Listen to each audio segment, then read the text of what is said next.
Chers internautes, téléspectateurs, téléspectatrices, bonjour et bonsoir.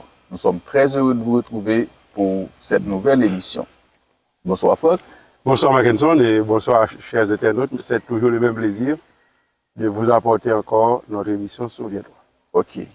Et aujourd'hui, j'aimerais que nous poursuivions avec l'histoire du déluge.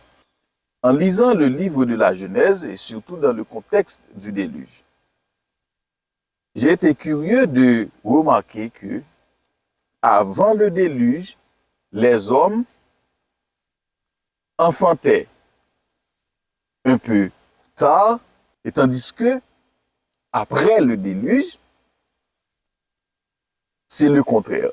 Les hommes enfantent tôt et meurent tôt. Et qu'est-ce que tu as à nous dire à propos? Donc, et comment tu comprends cet état de fait? D'abord, avant de répondre directement à ta question, je me permettrai d'insister sur un point que tu as touché. Et c'est le temps que nous mettons à analyser le déluge, parce que ce n'est pas une question volontaire, c'est une obligation. Parce que qu'est-ce qui arrive, c'est que d'abord, le livre de la Genèse, je te félicite parce que tu prends ton temps pour analyser le livre de la Genèse, parce que c'est le livre fondamental je dirais, de l'histoire, de la Bible, mais de l'histoire de l'homme, de l'humanité et en général. Parce que ce livre ne s'appelle pas Genèse par hasard, parce que c'est ce livre qui nous raconte nos origines en tant qu'être humain sur la terre. Et le déluge en particulier joue un rôle central dans la compréhension de cette histoire. Parce que ce n'est pas par hasard que Dieu lui-même accorde 2 chapitres pour nous parler de la création, Genèse 1, Genèse 2, tandis que 4 chapitres sont consacrés au déluge. Parce que pour comprendre, même pour comprendre la création, le déluge est essentiel. Donc c'est comme si le déluge était plus important encore que la création. Donc c'est pour cela que la Bible prend le temps en 4 chapitres. Et malgré tout, lorsqu'on lit, on peut se demander, mais Seigneur, pourquoi est-ce que tu n'as pas ajouté encore un autre chapitre pour nous donner quelques détails? Parce que normalement, c'est un chapitre essentiel. Réellement, le déluge est central.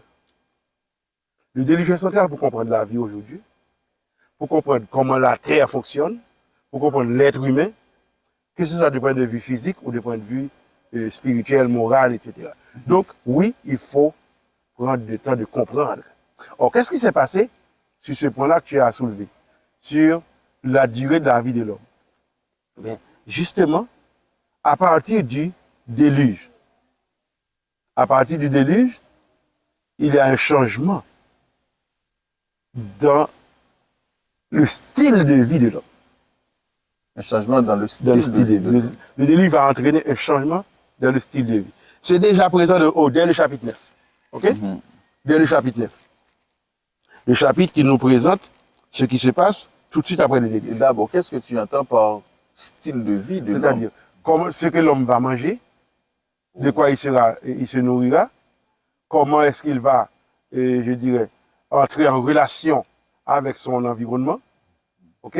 Parce que lorsque l'homme travaille, il agit sur l'environnement et l'environnement en retour agit sur l'homme. Okay? Donc c'est pour cela que le travail ne transforme pas seulement le milieu, le travail transforme aussi l'homme. Donc c'est fondamental de comprendre cela. Alors qu'est-ce qui va arriver? Dès les premiers versets du chapitre 9, parce que le chapitre 6, Dieu explique à Noé ce qui va se passer pendant le déluge. Le chapitre 7 et le chapitre 8 nous racontent ce qui s'est déroulé pendant le déluge, pendant la période où Noé et sa famille se trouvaient dans l'arche. Okay. L'exécution du déluge. À partir du chapitre 9, nous avons une idée de comment est-ce que Noé va organiser sa vie après, en sortant de l'arche. Or, qu'est-ce que nous trouvons dans ce chapitre? D'abord, Dieu va bénir Noé. Ce qui fait ressembler l'après-déluge au moment de la création. Parce que lorsque Dieu a créé Adam et Ève, la première chose que Dieu a faite, c'était de les bénir et de leur donner un mandat, une mission. Soyez féconds, multipliez, remplissez la terre. Dieu va faire la même chose avec Noé. Dieu bénit Noé et ses fils et leur dit, soyez féconds, multipliez, remplissez la terre. C'est comme si Noé est considéré comme une nouvelle créature. C'est une nouvelle création. Parce que tout ce qui avait vie jusqu'au déluge a péri pendant le déluge. Donc Noé et sa famille, c'est une nouvelle création. C'est la seule chose que Dieu n'a pas faite, c'est de les tirer directement de la poussière de la terre. Dieu les a tirés du sein de leur maman. Mais c'est une nouvelle création. Et au verset 2, que j'ai déjà commenté la dernière fois, c'est que Dieu a été obligé, cette fois, non pas de faire passer les animaux devant Noé pour qu'il leur donne des noms, mais de préférence d'inscrire chez les animaux la crainte de l'homme. Parce que sinon, il n'allait plus avoir de cohabitation entre l'homme et les animaux. Pourquoi? Eh bien, la réponse à cette question, c'est exactement la réponse à la question que tu as posée aussi. C'est quoi? C'est que, à partir du verset 3, l'Éternel dit à Noé, tout ce qui se meut et qui a vie vous servira de nourriture et je vous donne cela comme l'herbe verte. C'est-à-dire, tandis que Adam et Ève avaient un paradis où toutes sortes de fruits étaient disponibles pour eux, Noé lui-même, pour manger, sera obligé de tuer, de verser du sang, de tuer des animaux. Évidemment, nous avons déjà signalé, il ne pouvait pas tuer un animal impur, parce que sinon, c'est la race qui allait disparaître. Donc Noé savait qu'il y avait des animaux purs et que c'est parmi les animaux purs qu'il devait manger. Puisque la question de la nourriture est une question essentielle de la vie de l'homme. Okay? C'est peut-être la question la plus fondamentale pour l'être humain. C'est ce que les philosophes appellent le primum vivere. D'ailleurs, Jésus a dit l'homme ne vit pas seulement de pain. Que signifie l'homme ne vit pas seulement de pain? L'homme vit aussi de pain. L'homme vit d'abord de pain. Du pain, voilà, oui. Si l'homme ne vit pas seulement de pain, c'est qu'il vit de pain. Voilà. Mais il ne vit pas seulement de ça. Donc l'homme vit d'abord de pain. Or, qu'est-ce qui va arriver? C'est que Noé lui-même sera obligé de tuer pour manger. Mais ça, nous l'avons dit la dernière fois, mais nous pouvons insister encore aujourd'hui sur ça. Le fait de tuer pour manger, ça diminue la valeur de la vie aux yeux de Noé, de ses descendants immédiats et de ses progénitures jusqu'à nous. Le sens sacré que la vie pouvait avoir aux yeux d'Ève ou d'Adam n'est plus la même chose aujourd'hui. Eh bien, Noé, à partir du moment où Noé va tuer, ça va changer son style de vie. Quel était le réflexe d'un antédiluvien, de quelqu'un qui a vécu avant le déluge? Il a faim, il va dans les arbres et il mange. Donc il est végétalien, même pas végétarien, il est végétalien, c'est-à-dire il se nourrit uniquement de fruits de la terre. Or, qu'est-ce qui arrive? Maintenant, après le déluge, il n'y a pas de verdure, ou bien il n'y a plus, parce qu'il y avait des arbres, il n'y a plus de verdure, il n'y a plus d'arbres fruitiers, il n'y a pas de céréales. Il n'y a que des animaux. Il n'y a que des animaux. Il faut attendre que la terre redonne ses fruits pour pouvoir avoir quelque chose à manger des fruits de la terre. Entre-temps, ça prend du temps. Bien sûr. Qu'est-ce que Noé allait manger? Qu'est-ce que les enfants allaient manger? Ils sont obligés de tuer des animaux. Donc cela a provoqué un changement de régime. Ça a provoqué un changement de régime alimentaire. Ce changement de régime alimentaire va provoquer un changement dans l'organisme de l'être humain. Parce que si tu questionnes quelqu'un qui est dans le domaine de la physiologie, il t'expliquera que, par exemple, le chemin, le parcours que met, par exemple, un plat de viande dans l'intestin, dans le système digestif de l'être humain, pour arriver à la sortie, tu vois, oui.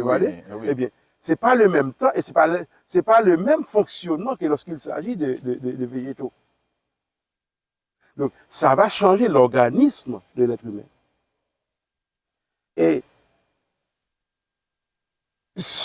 la prédisposition de quelqu'un qui mange de la viande, de point de vue mental, n'est pas la même que quelqu'un qui mange des végétaux. C'est-à-dire, en étant obligé de manger de la viande, l'homme va changer non seulement du point de vue physique, mais aussi du point de vue mental, du point de vue émotionnel, du point de vue spirituel. Ces changements vont entraîner des conséquences.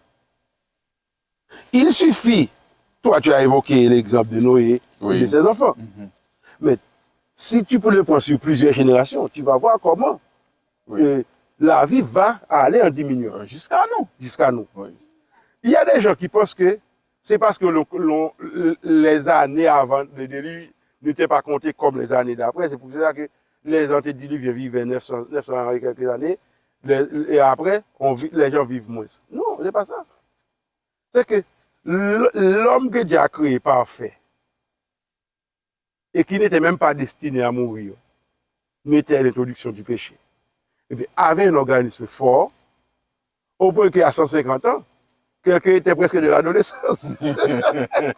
Il était tellement vigoureux, tellement fort physiquement, c'était presque un adolescent. À 600 ans, c'est un jeune homme. OK? C'est un jeune homme à 600 ans. Comme moi, par exemple. Bien sûr. Non, comparé à quelqu'un avant de dire, qui est vieux. Je suis déjà trop vieux pour mourir. Moi, je suis un vieillard, avec ma barbe blanche. C'est-à-dire, ces changements dans le régime alimentaire allaient entraîner pratiquement un désastre pour l'homme. C'est pour cela, par exemple, si nous consultons, rien qu'en passant, la postérité qui est adressée au chapitre 11 de la Genèse, la postérité de Sem, bon, on reviendra sur ça exactement pour d'autres raisons, mais voyons par exemple, tandis que Noé, le chapitre 9, au verset 28 et 29, ce chapitre nous dit que tous les jours de Noé furent de 950 ans, puis il mourut. 950 ans. Mais on va voir que Sem, à partir du chapitre 11, verset 10, on va voir que Sem, âgé de 100 ans, engendra Arpachad 2 ans après le déluge. Donc Arpachad, c'est quelqu'un qui n'a pas connu le déluge. On lui a raconté cette histoire. Voilà. Il n'a pas vu le déluge. Donc il a peut-être vu les conséquences. Mais comme il n'était pas mesure de comparer. Voilà, oui. Parce qu'il ne savait pas ce qu'il y avait avant. Voilà. Donc on lui a raconté. Oui. Et bien Sem vécut après la naissance d'Arpachad 500 ans. Et il a des fils et des filles. Puis il mourut.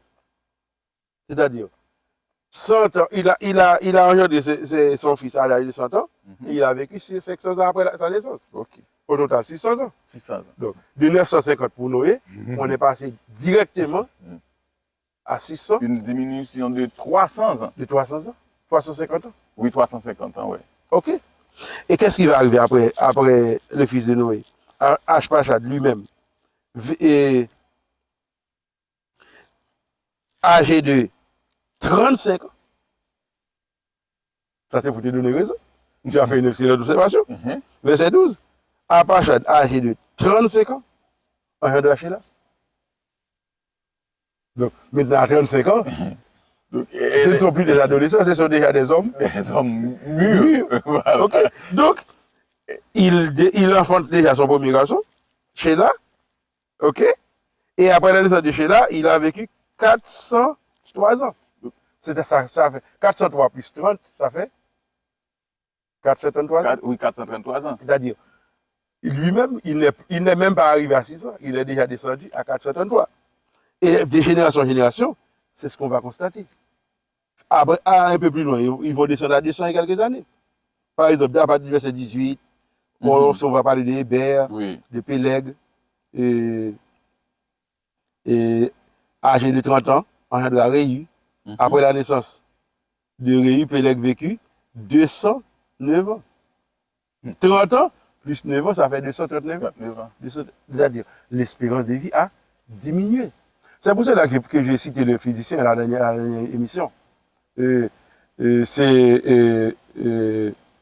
physicien, il nous dit, même si on ne savait pas ce qui s'est passé, même si on n'avait pas lu les chapitres qui racontent les déluges, il suffisait de comparer les généalogies d'avant le déluge aux généalogies d'après le déluge pour voir qu'il s'est passé quelque chose.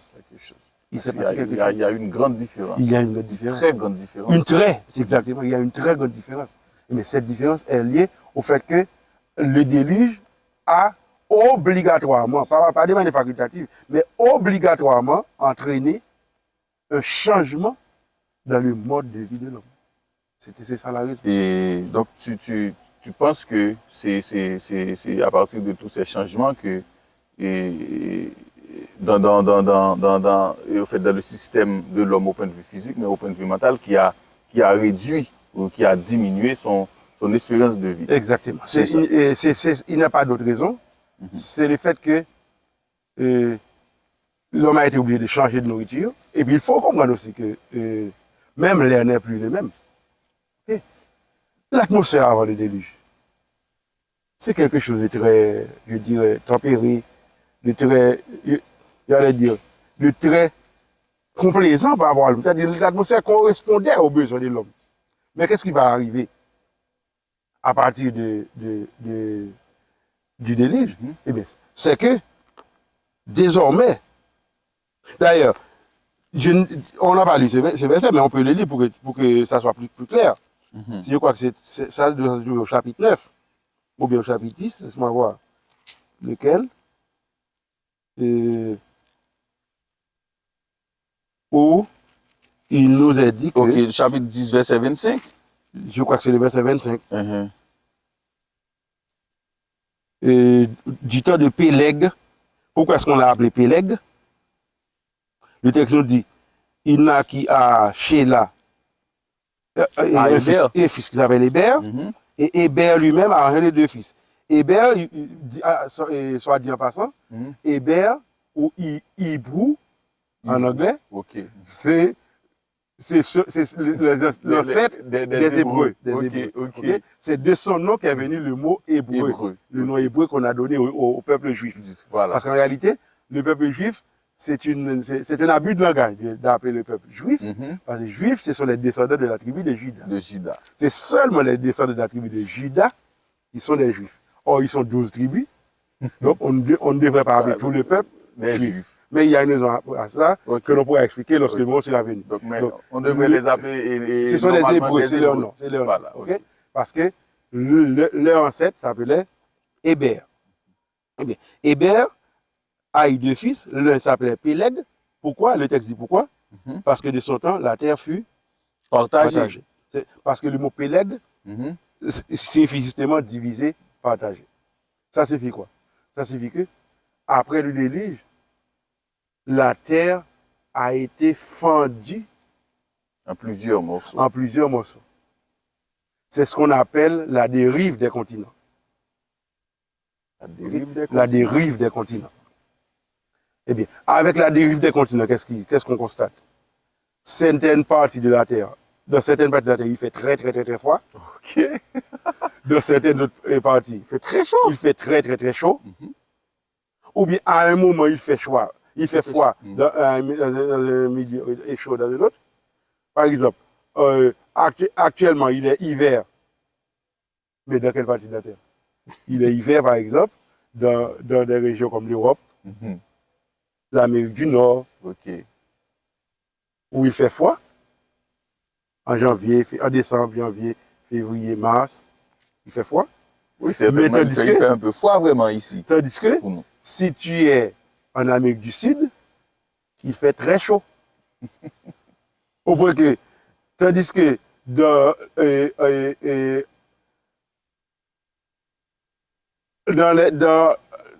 l'hémisphère, et je dirais nord, on a les vacances d'été en juin, juillet, août, parce qu'il fait très chaud. Ok. Mais dans l'hémisphère sud, on a les vacances d'été en décembre, janvier, Oui. février. Ce qui est hiver pour nous en Amérique et en Europe. En Europe. Ok. Ok. Donc, tandis qu'en Amérique du Nord et en Europe, on est en hiver, en Amérique du Sud, on est en été. Ok. C'est parce que maintenant, il y a des changements. Tous ces changements vont exiger des adaptations. Les changements Eh bien, climatiques. dans les espèces aussi, il va y avoir une variation. Ok. C'est la variation des espèces. Il y a la ligne des continents. Maintenant, la ligne des continents est photographiée par les télescopes géants et très intelligents. Que l'on dit sur la structure, mais tout est intelligent.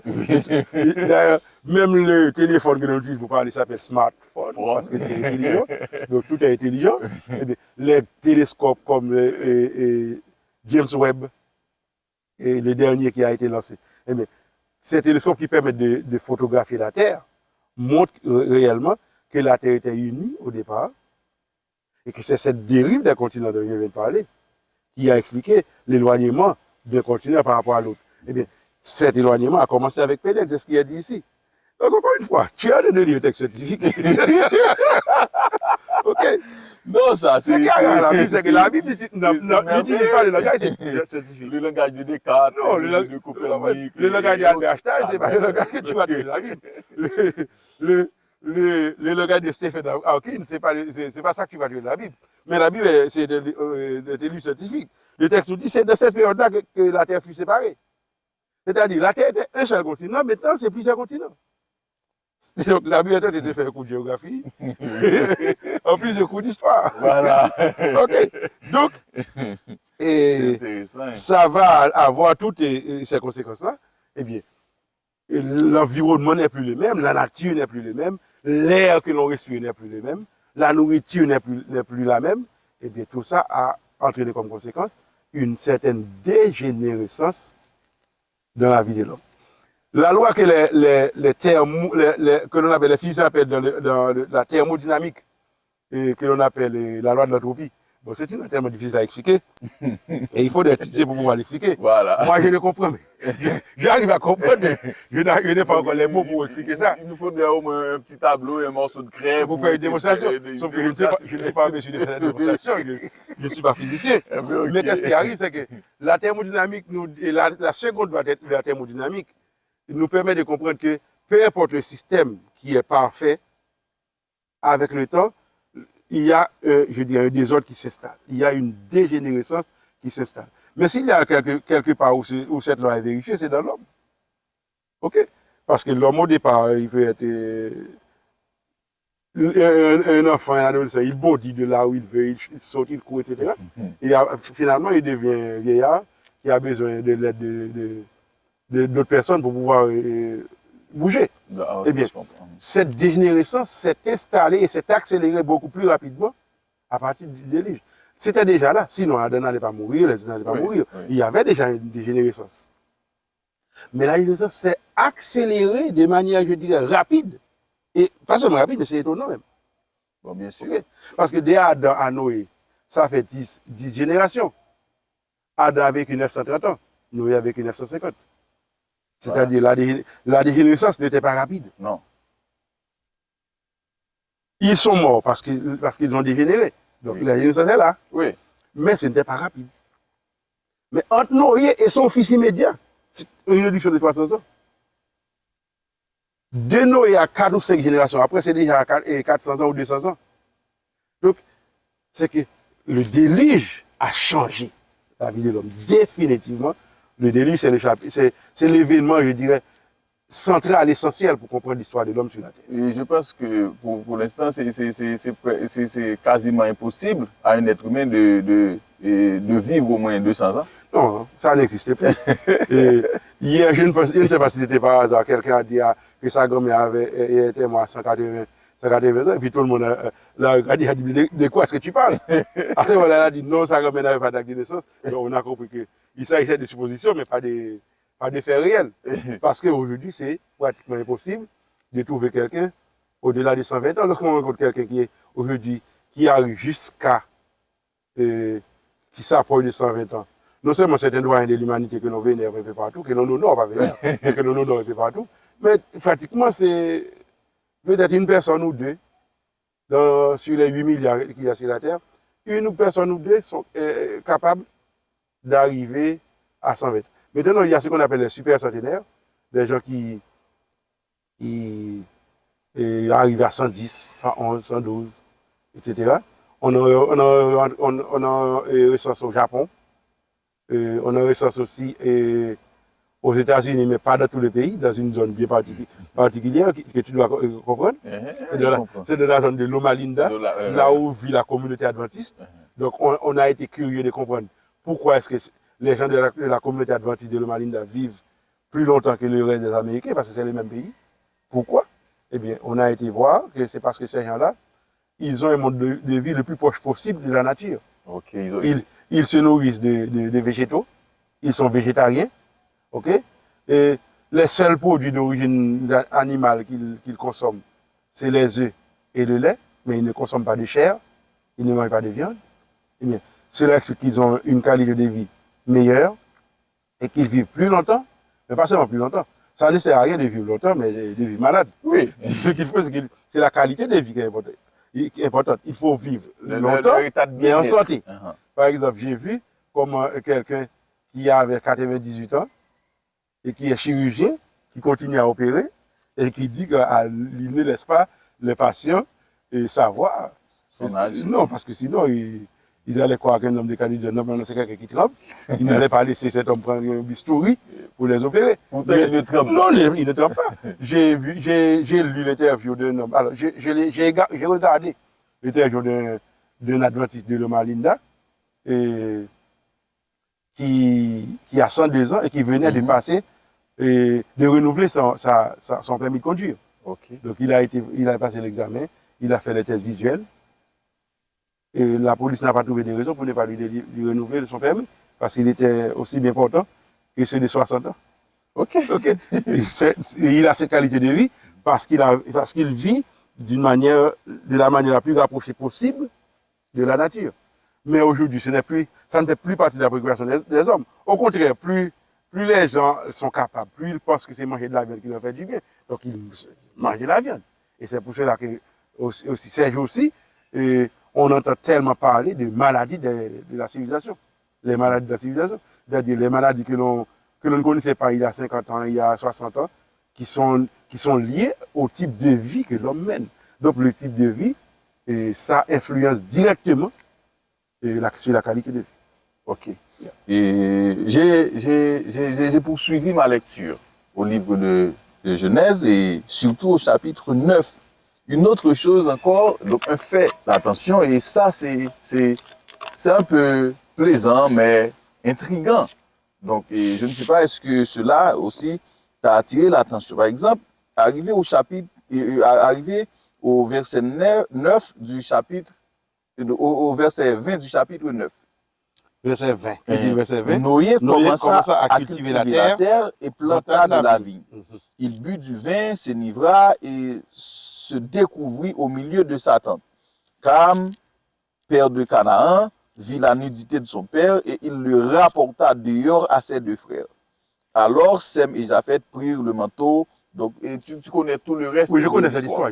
En fait, mais je vois. C'est l'histoire de la malédiction du fils de Cam. Du fils de Cam. Donc, je vois par rapport à cette attitude ou à cette action ou par rapport à cette réaction que Cam avait eue envers son père. Et donc, cela lui donc, son père lui a ajouté au fait, une malédiction dessus. Et au fait, donc, ne pensez-vous pas que beaucoup de problèmes sociaux que le monde est en train de connaître aujourd'hui est un peu lié à cela? Parce que j'ai l'habitude d'entendre des gens disent que, ok, donc c'est la Bible qui dit que les Noirs doivent être esclaves des Blancs et cela. Et donc on voit que cela se manifeste effectivement des Blancs qui pensent que dès qu'on est de couleur noire, donc on est destiné à l'esclavage. Et d'un coup. Ok. Oui. Ouais, bon. Tu as soulevé une excellente problématique. Bon, je ne sais pas si je dois dire heureusement ou malheureusement. Parce qu'il n'y a pas ça dans les textes. Bon. ta question est fondée, parce que c'est ce qu'on dit généralement. Oui. Mais ta question aussi me permet de clarifier ce point-là, parce qu'il n'y a pas ça dans le texte. Nos internautes ont la même Bible que nous. OK? Oui. C'est pas une Bible que nous avons forgée nous-mêmes. C'est la même Bible. Les traductions peuvent être différentes, les versions peuvent être différentes, mais c'est la même Bible. Oui. OK. Comme nous lisons en lisons en Luc-Second, voici ce qui est écrit. Je préfère commencer par le verset 18. Les fils de Noé qui sortirent de l'arche étaient Sem, Cham ou bien Cam. Oui. Parce qu'on prononce Cam. Oui, on prononce chez Cam nous. généralement. OK? Sem, Cam et Japhet. Donc Noé avait 3 fils. C'est pour ça qu'ils étaient 8. Noé et sa femme, ça fait 2. Ses 3 fils, 5. Et comme ils étaient mariés, donc ça fait 8. OK? Avec leurs épouses, ça fait 8. Cam fut le père de Canaan. Ce sont là les 3 fils de Noé, et c'est leur postérité qui peupla toute la terre. Maintenant, je suis au verset 20. Noé commence à cultiver la terre, etc. Il planta la vigne, il but du vin, s'enivra, et se découvrit au milieu de sa tente. Cam, père de Canaan, vit la nudité de son père, et le rapporta d'ailleurs à ses 2 frères. Alors Sem et Japhet prirent le manteau, le mirent sur leurs épaules, marchèrent à reculons, et couvrirent la nudité de leur père. Comme leur visage était détourné, ils ne virent pas la nudité de leur père. Maintenant, le verset 24 dit, lorsque Noé se réveilla de son vin, il a appris ce que lui avait fait son fils cadet, et il dit, maudit soit Canaan. Donc le premier constat à faire, c'est que Noé n'a pas maudit Cam. Okay? Le texte nous dit, c'est Cam qui a vu la dignité de son père qui était ivre, parce que Noé avait cultivé des raisins. Oui. Et il a utilisé des raisins pour faire produire du vin. En buvant du vin, il s'est saoulé, donc il est ivre, il s'est enivré. Et maintenant, il a perdu le contrôle de lui-même et il s'est dénudé, il s'est déshabillé. Donc, entre parenthèses, tu vois l'effet de l'alcool. Voilà, c'est ce que j'allais te dire. Okay. Ce Noé qui a trouvé grâce aux voilà un homme que Dieu a appelé un homme fidèle.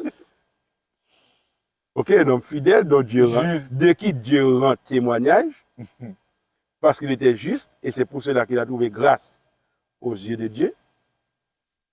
C'est-à-dire, il est un pécheur, mais il a essayé de marcher selon la voie de Dieu. Et c'est pour cela que Dieu l'appelle un juste.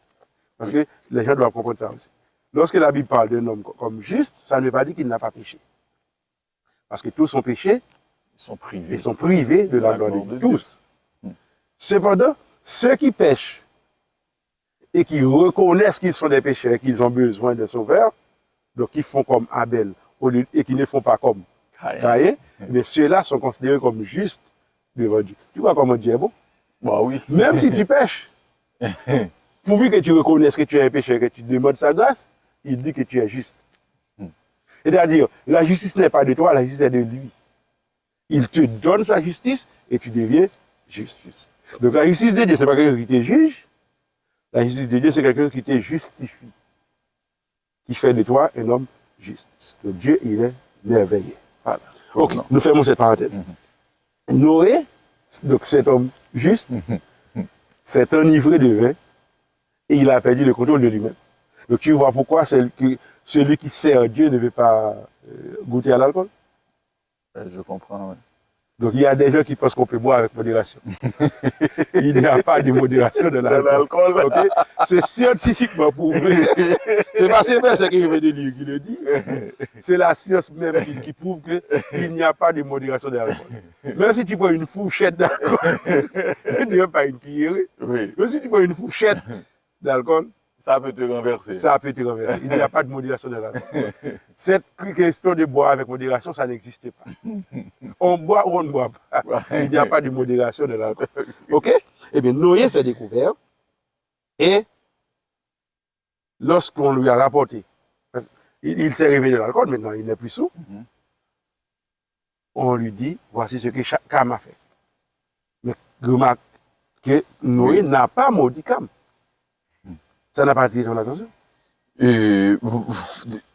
Bon, voilà, mais parce Ok, que Noé est réveillé, tu attires il mon regarde. On lui dit, voici ce qui est passé. Ok, il regarde tout le temps, il voit Sem, Cam, déjà fait. déjà fait. Il veut maudire quelqu'un. Mais il n'y a personne ici pour maudire. Pourquoi? Si le verset premier nous donne la réponse. Que dit le verset premier? Dieu bénit Noé et ses fils. Eh bien, est-ce que tu peux maudire ce que Dieu a béni? La Bible nous dit c'est que l'Éternel est béni pour l'éternité. Donc, je crois que c'est 1 Chronique 17, verset 27. Oui, c'est ça. 1 Chronique 17, verset 27. Parfois les versets viennent, parfois ils refusent de venir. 1 Chronique 17, verset 27 nous dit ce que bénit l'Éternel est béni pour l'éternité. Dieu bénit Noé et ses fils. Cam était déjà béni. Noé ne pouvait pas maudire Cam. Qu'est-ce qu'il a fait? Il a maudit quelqu'un qui n'est pas encore né. Je ne sais pas si tu comprends. Parce à ce moment-là, où Noé était à peine sorti de l'arche, il a commencé à cultiver. Cam n'était pas encore né. Et Canaan n'était pas encore né. Ok? Donc, la malédiction que Noé a prononcée, c'est une malédiction prophétique. Est-ce que tu vois noir dans ce texte que nous venons de dire? Non. Non. Bon, comment quelqu'un peut-il évoquer ce texte pour dire que Dieu a maudit les Africains, il a maudit les Noirs, et il a dit que les Noirs doivent être esclaves des autres? Et où est-ce que quelqu'un trouve ça dans les textes? Parce que, pour commencer, Canaan n'est pas noir. Canaan n'est pas africain, il n'est pas noir. Et c'est Canaan qui est un descendant de Noé qu'il a maudit. C'est pas Cam. C'est pas Cam. Donc, il n'y a pas de place pour le racisme dans ça. Le racisme, c'est une invention du péché. Je suis content de ta question. Parce que ça me permet de faire cette mise au point. Le racisme est une invention du péché. C'est le péché qui produit le racisme. Le racisme n'existe pas dans la Bible. Dans la bouche de Dieu, tu ne trouveras jamais de racisme.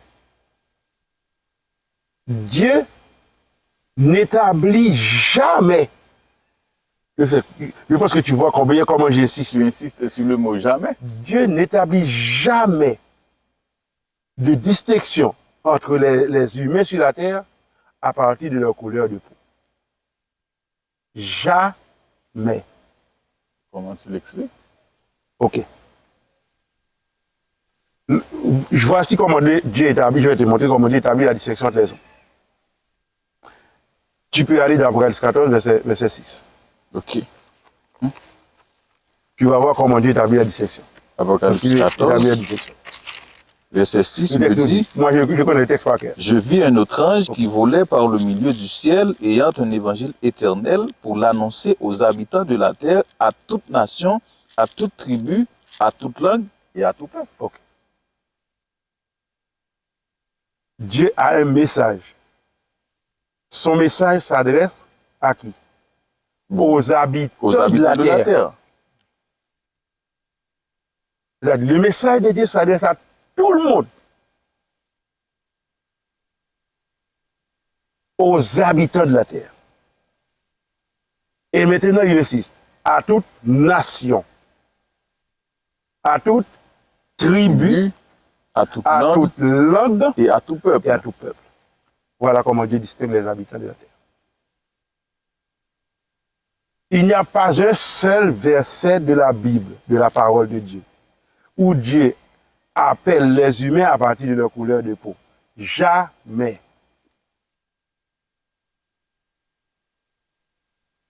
La couleur de peau est un besoin de la nature. Ok? Lorsque, à partir de Péleg, divisé, séparé. Il y a la dérive des continents. Eh bien, ceux qui se retrouvent près, par exemple, des pôles, où l'air est plus rare,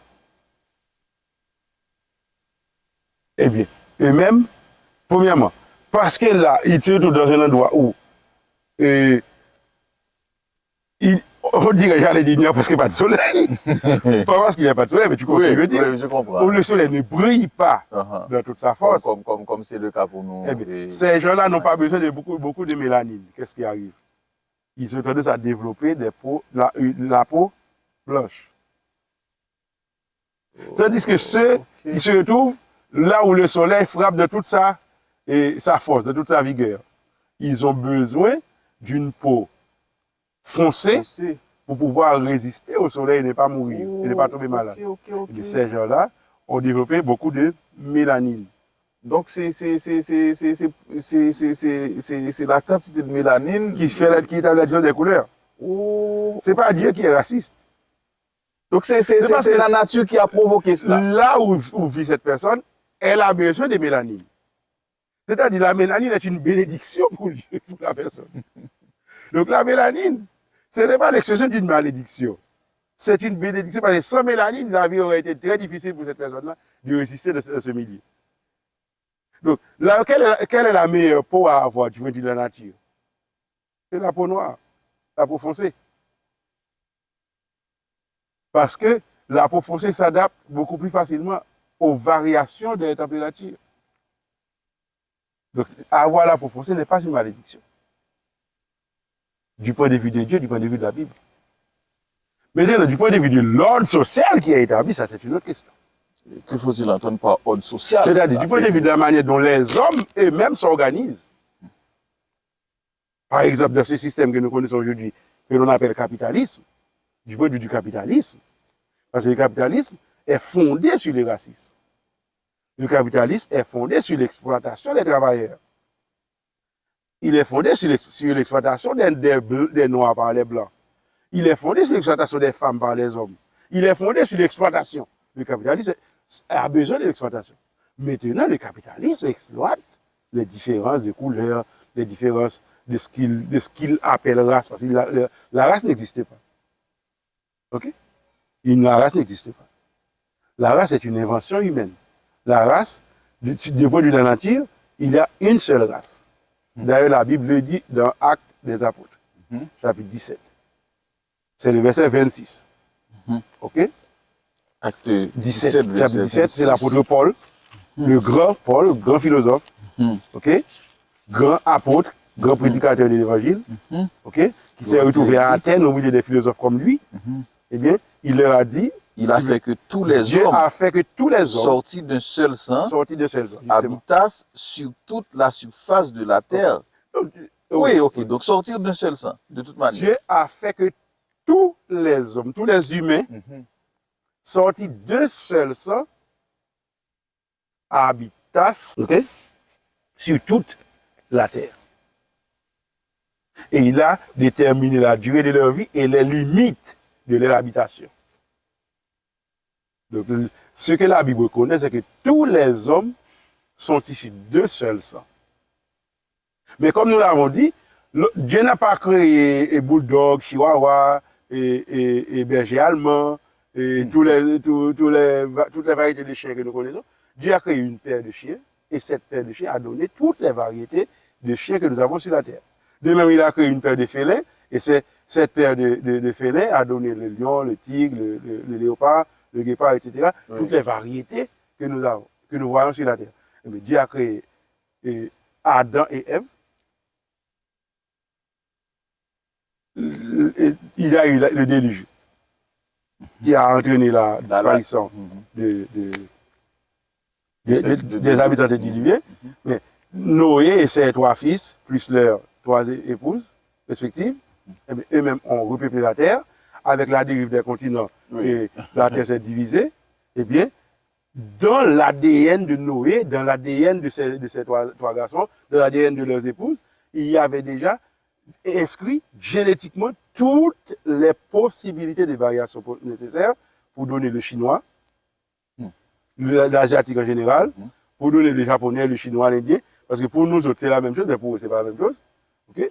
Lorsque les Chinois voient un japonais, ils voient la différence. Toi, tu ne vois pas parce que tu n'es pas habitué avec ça. Oui. Donc, pour donner cette variation-là, pour donner le caucasien, l'européen du Nord, etc., et pour donner le noir africain, etc., il y a tout ça dans l'ADN du premier couple que Dieu a créé.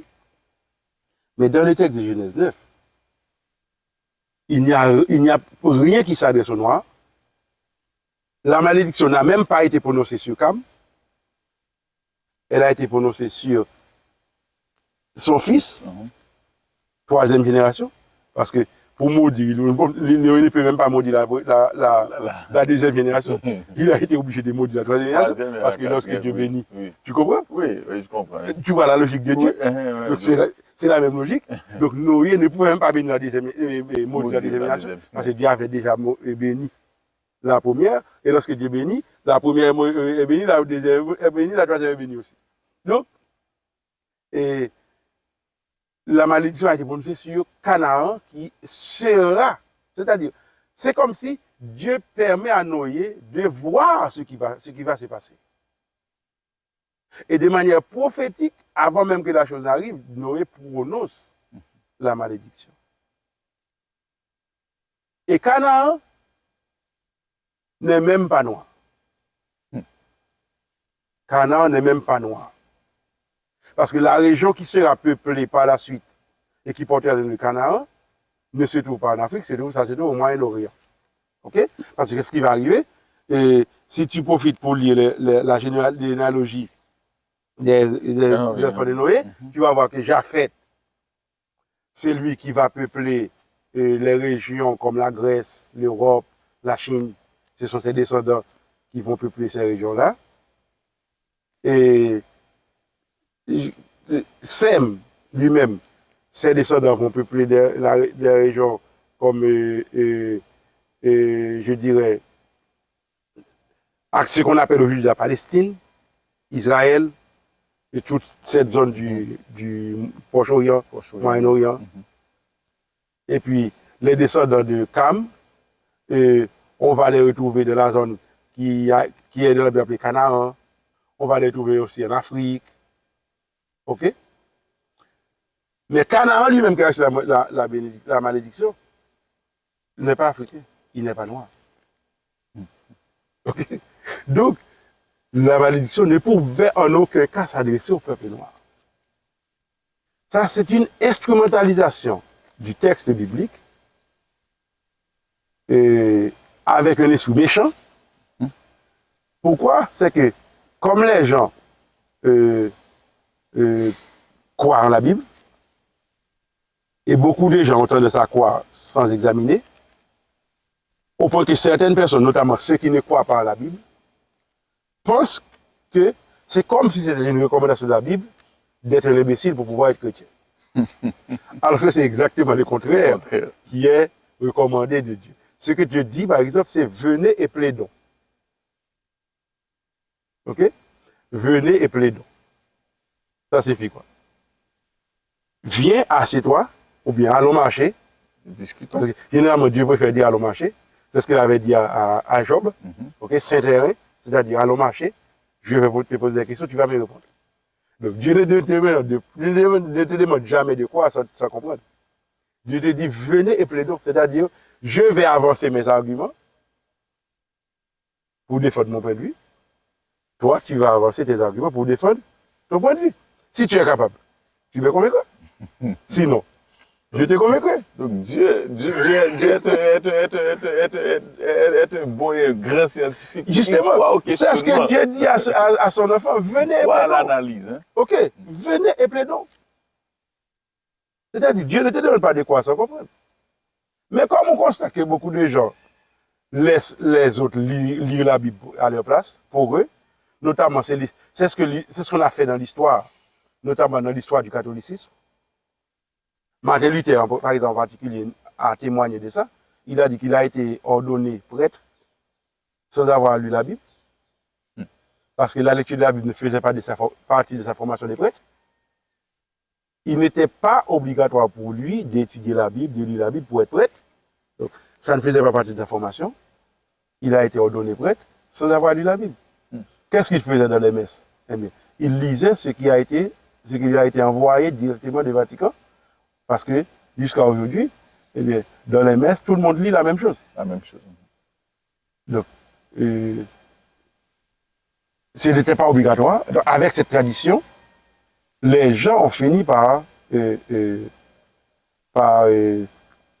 croire que l'esclavage se trouve dans la Bible, parce que les esclavagistes ont utilisé la Bible pour fonder leur supériorité présumée sur les peuples qui étaient réduits. Pour coloniser les autres. Coloniser les autres. C'est ce qu'ils ont fait. Donc, lorsqu'ils ont inventé l'esclavage vers le 15e, 16e siècle, ils ont essayé de donner à l'esclavage une base biblique.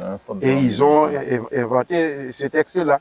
Et comme il y a un historien, je ne vais pas faire un cours d'histoire à la place de, je comprends. à la question que tu me poses, mais il y a un historien anglais, il est professeur à Cambridge University, il s'appelle Christopher Bailey, et il explique ça très bien dans un ouvrage qu'il appelle La naissance du monde moderne, un ouvrage qui a été traduit par Le Monde diplomatique. Le Monde diplomatique a édité cet ouvrage en français, parce que c'est un texte tellement important qu'ils l'ont édité en français, un ouvrage d'environ 7 à 800 pages, dans lequel il explique ce qui arrive, c'est que les Européens, qui n'étaient en avance dans rien, ok, qui papillonnaient, tu vois pourquoi je dis ça, ils papillonnaient un peu partout sur la terre, en Afrique, en Grèce, en Chine. Ils ont vu ce que les gens font et ensuite ils ont essayé d'imiter. Donc, qui est un peuple comme tous les peuples? Okay. C'est-à-dire les descendants de Japheth, les Européens. Et ils sont devenus les meilleurs à partir du moment où ils ont inventé les armes. Et lui, pour répéter le mot exact qu'il emploie, il dit les Européens sont devenus les meilleurs dès lors qu'il s'agissait de tuer. Donc, comme ils ont inventé la poudre à canon, ils ont inventé les armes, à partir de ce moment-là, ils se sont, pour justifier l'usage de leurs armes à feu, pour dominer les autres peuples, ils ont inventé l'idée que Dieu a établi une hiérarchie entre les peuples. Et plus tard, des philosophes vont justifier cela. L'un des philosophes qui le font de la meilleure manière, c'est Hegel. Okay? Il faut citer cet homme parce que c'est un fondateur. Et la philosophie occidentale moderne n'existait pas sans Hegel. Sans Hegel. Okay? Mais justement, dans l'ouvrage qui est présenté comme l'ouvrage fondateur, dans l'ouvrage qui est présenté comme la fondation de la philosophie occidentale moderne, qui s'appelle La raison dans l'histoire, Hegel dit clairement que les Noirs n'ont pas d'histoire. Les Africains, c'est une horde quel est le mot qu'il utilise hier? Bon, le mot m'échappe, mais il cite des endroits comme l'Abyssinie, etc., et le Congo, où il dit que selon les témoignages des missionnaires qui sont allés dans ces régions-là, ce qu'ils voient, c'est des hordes de nègres. Okay? Donc, on a fait des Noirs des nègres. Parce que ce n'est pas la même chose. Okay? Je peux être noir, mais je ne suis pas ton nègre. Okay? La négritude, c'est... Ils ont inventé ça, ils ont fait des noirs des nègres, c'est-à-dire ils ont établi une hiérarchie entre les gens sur la terre à partir de leur couleur de peau. Et puisque même ils sont blancs, parce que la dérive des continents les a amenés là où il faut développer la peau blanche pour pouvoir résister. Ils ont la peau blanche, et bien ils ont dit les blancs sont supérieurs. Ensuite les asiatiques. Enfin, les noirs. Okay. Et lorsqu'ils ont découvert les habitants des Amériques, comme ce que Christophe Colomb avait appelé Indiens, donc ils ont placé les Indiens au bas de l'échelle. Ok? Donc, ça, et puis Hegel, comme je l'ai dit, a philosophé sur ça, a justifié cet esclavage et cette hiérarchie entre les gens sur la base de ce qu'on appelle la race, mais qui n'existe pas. Il a justifié ça. Et à ce moment-là, pour donner à ça une force, je dirais, plus solide, on a recours à la Bible, parce que comme je l'ai dit, pendant le Moyen-Âge, les gens ont appris à croire sans voir, à croire sans poser de questions, à croire sans examiner. Mais la Bible ne reconnaît pas cette démarche. Premièrement, la Bible n'établit pas de distinction entre les humains sur la base de couleur de peau. Et la Bible ne te demande pas de croire sans comprendre. Ok? Tout ce que tu veux comprendre, ce que tu dois faire, c'est l'examiner. C'est l'examiner. Parce que Dieu lui-même te demande de venir et de plaider. Donc si tu n'es pas d'accord, tu peux dire à Dieu que tu n'es pas d'accord et voici tes arguments. Et lui-même, il va te dire, ok, mais tu peux me faire confiance, voici mes arguments. À ce moment-là, tu seras convaincu. Okay. Et c'est ce qui m'est arrivé. Je pense que tu vois ma conviction de ce que j'ai dit. Oui. Parce que j'ai fait cette démarche et Dieu m'a convaincu. Voilà. Tu as compris? Oui, j'ai compris. Okay. Ok. Et nous sommes censés arriver à la fin de cette présentation. Et pour aujourd'hui, au fait, et que devons-nous comprendre ou que faut-il retenir à partir du sujet d'aujourd'hui, au fait, et ce changement de régime alimentaire, cette diminution de l'espérance de vie et cette idée et du racisme que tu viens de développer, au fait, et toujours dans une perspective biblique comme tu aimes le faire. Okay. Alors, laisse-moi dire que notre objectif en étudiant tout ça, c'est pas parce que nous sommes des passéistes. C'est pas par amour du passé. Parce que nous sommes attachés au passé, nous aimons le passé. Si nous étudions l'histoire, si nous étudions le passé, c'est parce que dans le passé, nous pouvons tirer les leçons dont nous avons besoin pour mieux organiser notre présent et mieux anticiper notre avenir. OK? Pour moi, il y a beaucoup de leçons que l'on peut tirer. Bon, je vais partager certaines leçons avec nos internautes et certaines leçons resteront peut-être pour moi. Par exemple, qu'est-ce que je constate? Encore une fois, je constate que la seule sûreté que j'ai, c'est lorsque je place ma confiance dans la parole de Dieu. Parce que lorsque Dieu parle et que l'être humain s'accroche à faire le contraire, il s'entête à faire le contraire, Dieu est bon, comme je l'ai dit tout à l'heure. Il pourra toujours trouver moyen, même s'il dit qu'il va exterminer, de sauvegarder un échantillon. Donc, Dieu trouvera toujours un moyen, il peut toujours trouver un moyen pour faire ça. Mais il y a des conséquences que l'on paiera de toute façon. Et là, il y a une fois où tu as dit que tu aurais bien aimé voir, tu souhaiterais vivre 70 ans, 80. Oui.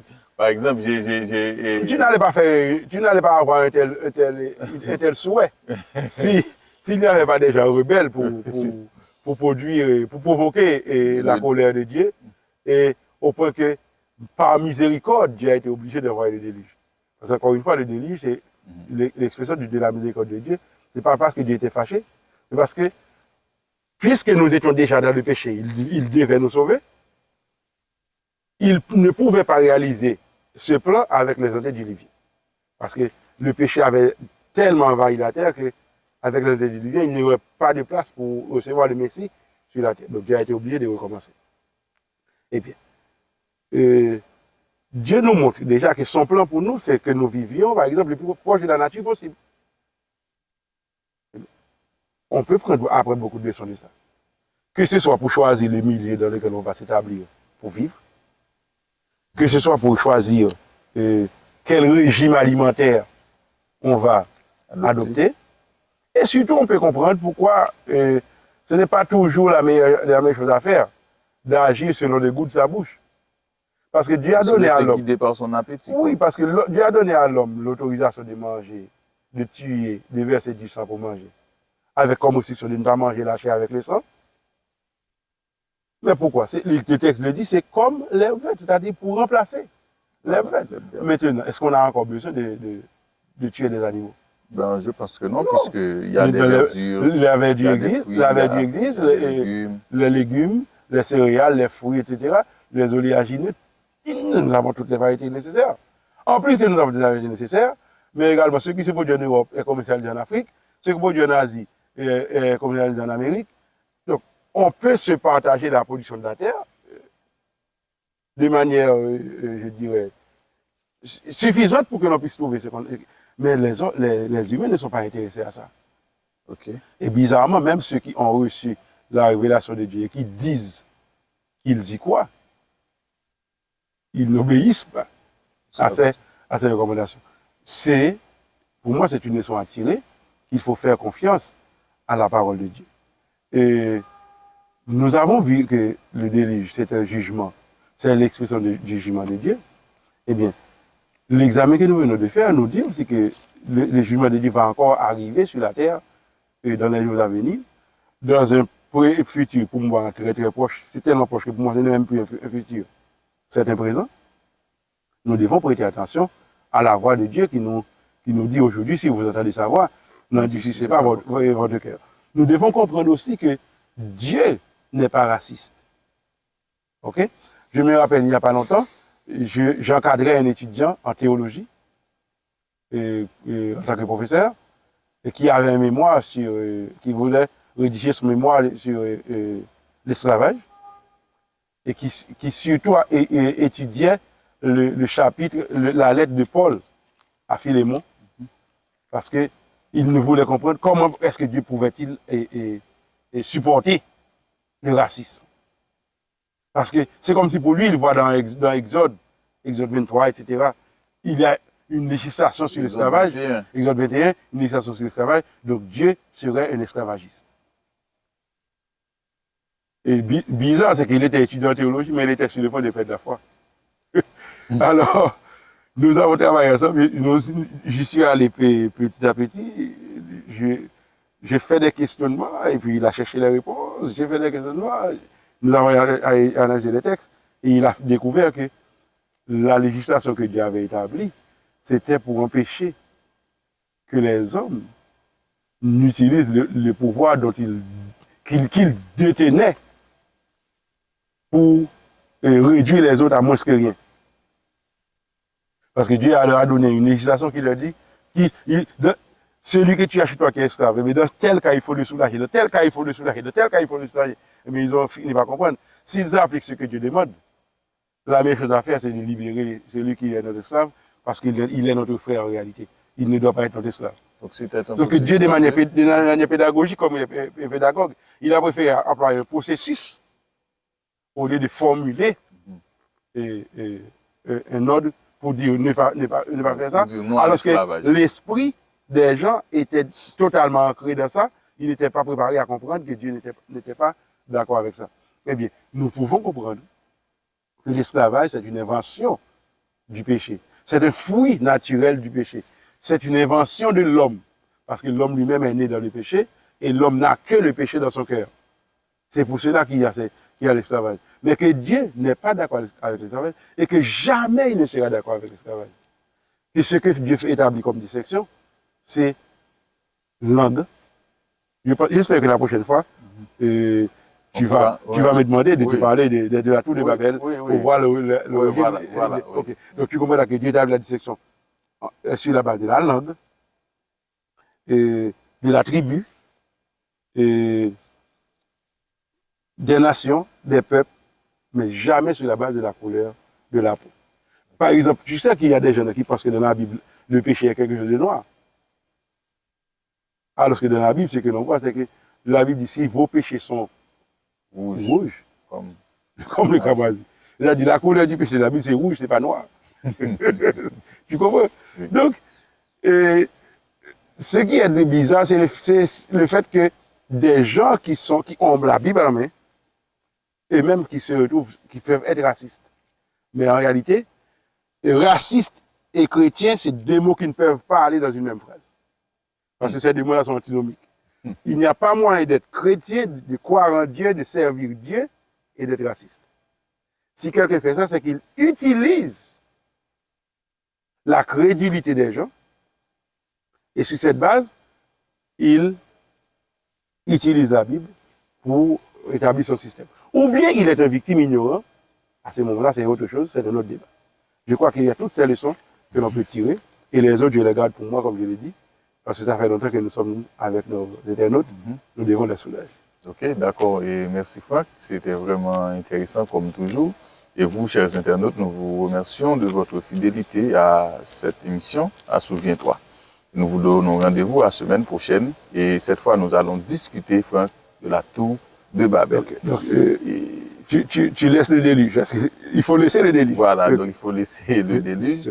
Donc, n'oublie surtout pas qu'ici, c'est Souviens-toi.